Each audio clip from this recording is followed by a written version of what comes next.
ప్రతి ఒక్కరూ కూడా ఈ చెడిపోయిన రాజకీయ వ్యవస్థను చూడమని అడుగుతా ఉన్నా.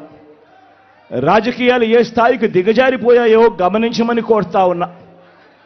నిజంగా మీ బిడ్డను ఎదుర్కోలేకపోతా ఉన్నారు. మీ బిడ్డ ఒక్కడి మీద ఇంతమంది కలిసి ఏకమవుతా ఉన్నారు. ఒక చంద్రబాబు, ఒక ఈనాడు, ఒక ఆంధ్రజ్యోతి, ఒక టీవీ5, ఒక దత్తపుత్రుడు, ఒక బీజేపీ, ఒక కాంగ్రెస్, వీళ్ళందరికీ సరిపోరు అన్నట్టుగా నా ఇద్దరి చెల్లెమ్మలతో కుట్రలు కూడా చేస్తూ ఈరోజు రాజకీయాలు చేస్తా ఉన్నారు. ఆలోచన చేయమని అడుగుతా ఉన్నా. రాజకీయాలు ఏ స్థాయికి పతనమైపోయాయో గమనించమని కోరుతా ఉన్నా. ఇక మా చిన్నాన్నగారి విషయానికి వద్దాం. మా వివేకం చిన్నాన్నను ఎవరు చంపారో, ఎవరు చంపించారో ఆయనకు, ఆ దేవుడికి, ఈ జిల్లా ప్రజలందరికీ కూడా తెలుసు ఏం జరిగింది అన్నది. కానీ బురద జల్లేందుకు ఇద్దరు చెల్లెమ్మలను ఎవరు పంపించారో, వారు వెనకాల ఎవరు ఉన్నారో మాత్రం మీ అందరికీ కూడా రోజు కనిపిస్తూనే ఉంది. ఇంకా ఆశ్చర్యం ఏమిటో తెలుసా? వివేకం చిన్నారను అతి దారుణంగా చంపి, అవును నేనే చంపాను అని అతి హేయంగా బహిరంగంగా చెప్పుకుంటూ తిరుగుతున్న హంతకుడికి మద్దతిస్తున్నది ఎవరు? మీరే రోజు చూస్తున్నారు కదా అని అడుగుతా ఉన్నాను.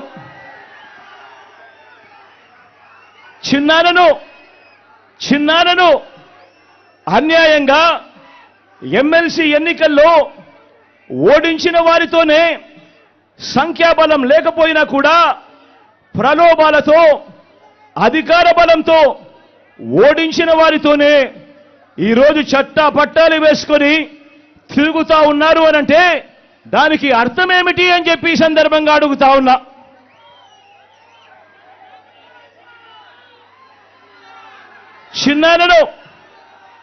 చిన్నానకు రెండో భార్య ఉన్న మాట వాస్తవం అవునా కాదా? ఆ రెండో భార్యతో తనకు సంతానం ఉన్న మాట వాస్తవం అవునా కాదా? అవినాష్ అక్కడికి ఎవరు ఫోన్ చేస్తే వెళ్ళాడు వంటి అనేక ప్రశ్నలు అవినాష్ తన అనేక ఇంటర్వ్యూస్లో, తన ప్రెస్ కాన్ఫరెన్స్లో తాను లేవనెత్తిన ప్రశ్నలు సహేతుకమే కదా అని చెప్పి ఎవరైనా అవినాష్ వైపు ఎవరైనా మాట్లాడితే చాలు వెంటనే వారి మీద కూడా అడ్డగోలు ఆరోపణలు చేస్తూ కుట్ర రాజకీయాలు చేస్తా ఉండడం ధర్మమేనా అని చెప్పి ఈ సందర్భంగా ప్రతి ఒక్కరిని కూడా అడుగుతా ఉన్నా. ఆలోచన చేయమని చెప్పి ప్రతి ఒక్కరిని కూడా అడుగుతా ఉన్నా.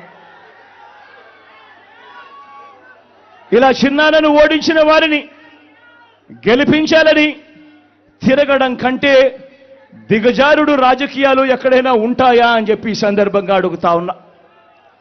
మరో వంక కాంగ్రెస్ పార్టీకి ఓట్లు ఎన్నొచ్చాయి. మరో వంక నోటాకు వచ్చినన్ని ఓట్లు కూడా రాని కాంగ్రెస్ పార్టీతో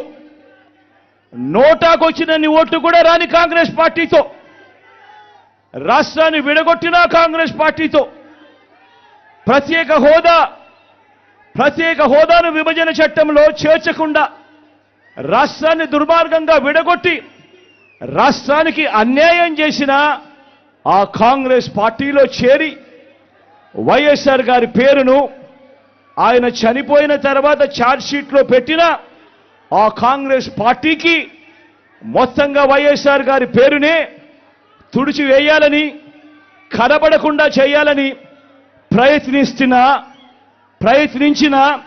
ప్రయత్నిస్తున్న వారికి ఓటు వేయటము అనంటే దానివల్ల ఎవరికి లాభము అన్నది ప్రతి ఒక్కరూ కూడా ఆలోచన చేయమని కోరుతా ఉన్నా. అటువంటి కాంగ్రెస్ పార్టీకి ఓటు వేస్తే, మన ఓట్లు చీలిస్తే వచ్చే లాభం బాబుకు, బీజేపీ కూటమికి కాదా అని అడుగుతా ఉన్నాను. ఈ సందర్భంలో నేను ప్రతి ఒక్కరూ కూడా ఆలోచన చేయమని కోరుతా ఉండా. ఇదంతా కూడా మన ఓట్లను విడగొట్టి వాళ్ళను గెలిపించాలనే ప్రయత్నం కాదా అని అడుగుతా ఉన్నాను. ఈ సందర్భంగా అందరూ కూడా ఆలోచన చేయమని కోరుతా ఉన్నా. అసలు ఎవరికి వైఎస్ఆర్ గారి మీద ప్రేమ ఉంది అన్నది ప్రతి ఒక్కరూ కూడా గమనించమని అడుగుతా ఉన్నా, ఆలోచన చేయమని అడుగుతా ఉన్నా. ఎవరికి పులివెందుల కడప గడ్డ మీద ఎవరికి ప్రేమ ఉంది అన్నది ప్రతి ఒక్కరూ కూడా గమనించమని కోరుతా ఉన్నా.